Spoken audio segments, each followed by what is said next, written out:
Okay students, so this was about the convergent and divergent action, and here this is the reason why convex lens in most of the cases it forms real images, and here in most of the it always forms virtual images. This is because it is divergent in action. It makes the light to move apart, light to move further apart from a point. This is focus. Okay, now let us see the terms related to lens.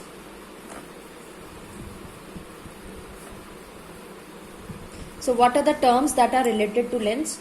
I have already given you the notes. So just have a look that what are actually the parts, the various parts.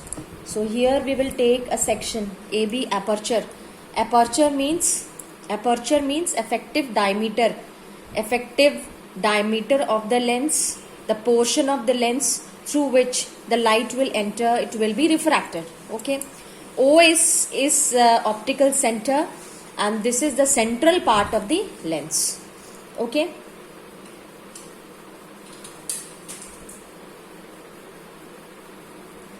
Now there are two center of curvatures that come from two spheres. Okay, so we call it as 2f1, 2f2 because it is twice of focal length.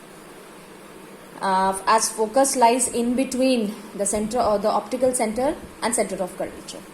Okay, so twice of focal length. This is the center of curvature 1. This is the center of curvature 2.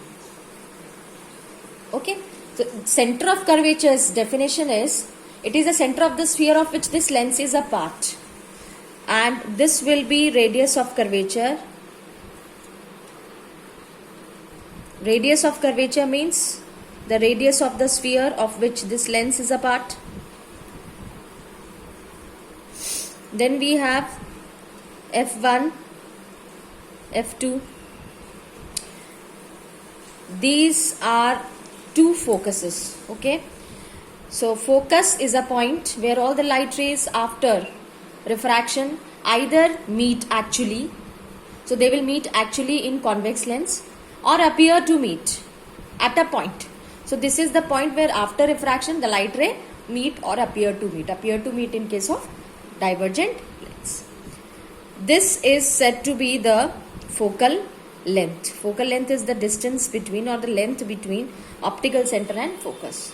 So here you have to take into account one formula, that if the lens is formed out of two identical spheres, then radius of curvature is twice of focal length. That means focal length will be half of radius of curvature. So this is useful in the formula that you will use while solving the problems. Okay, now regarding xy is principal axis. So principal axis is a line that joins optical center and center of curvatures. Okay, out of the two focus, one is said to be principal focus. First focal length, first focus. Second focal length, second focus. Okay, so first focal length is that focal length that helps in formation of images. You can say that principal focus, first focal length is a focal length which helps in formation of the images. So that we will see later on. So these are the terms related to the lens.